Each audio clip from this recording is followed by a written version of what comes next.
Hello guys, welcome to this channel. I hope you guys are doing well. Today in this video, I'm going to teach you to create TikTok videos. Firstly, make sure that you are connected to your Wi-Fi and you have installed TikTok app on your device.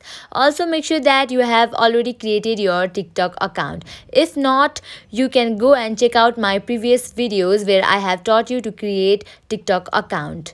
This process is going to be similar for Android and iOS device. Now let's get started. Open your TikTok app. Here I go. Your profile appears. Now tap on create on that bottom plus icon. Here I go. Now you can add sound by tapping on the top. Here you can choose any of the song you like. I will be choosing Mia, this one.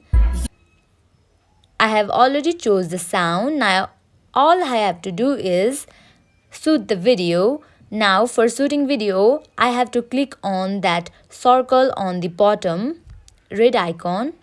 After you have done, now you have to tap on next on that red icon.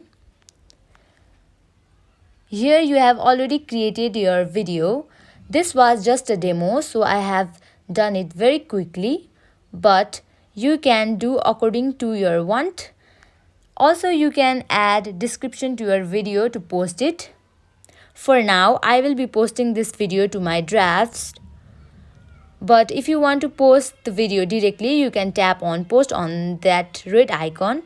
But for now, I will be tapping on the draft. Here I go. In this way, you can create TikTok videos. I hope you enjoyed this video and also this video helped you. At last, make sure to like, share and subscribe to this channel. Thank you.